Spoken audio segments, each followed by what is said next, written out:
Mastering the melody, rising and falling intonation in English.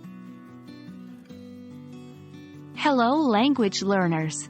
Today, we're going to dive into an exciting aspect of English pronunciation, rising and falling intonation.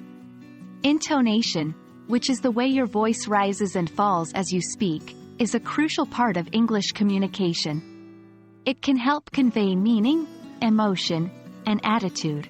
Today, we'll focus on recognizing and practicing sentence stress, specifically rising and falling intonation. Intonation refers to the musical aspect of speech. It's about how we use changes in pitch, the highs and lows in our voice, to convey different meanings or emotions. In English, we have two main types of intonation: rising and falling. A rising intonation is when the pitch of your voice increases, like when you're asking a question. It goes up at the end of the sentence. On the other hand, a falling intonation is when the pitch of your voice decreases, typically used at the end of statements or commands. It goes down at the end of the sentence. To understand intonation better, let's look at some examples. With rising intonation, your voice rises towards the end of the sentence. This often happens when you're asking a yes or no question. For example, "Are you going to the park?" With falling intonation, your voice falls at the end of the sentence. This typically occurs at the end of statements or when giving a command. For example, "I am going to the park."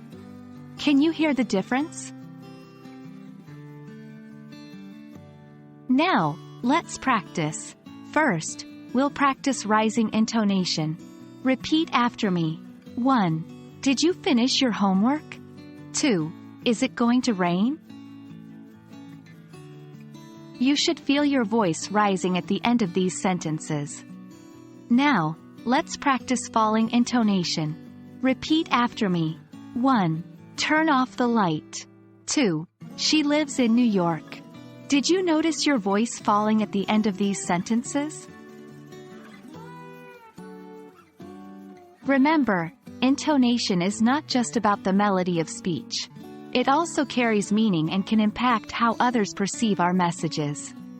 For instance, using the wrong intonation can confuse your listener, or even make a statement sound like a question.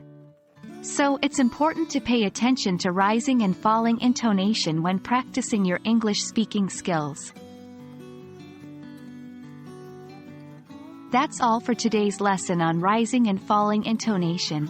Remember to listen carefully to how native speakers use intonation, and try to imitate their patterns in your own speech. Intonation might seem like a small detail, but it can greatly affect how you're understood.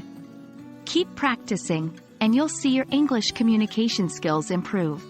Until our next lesson, happy language learning!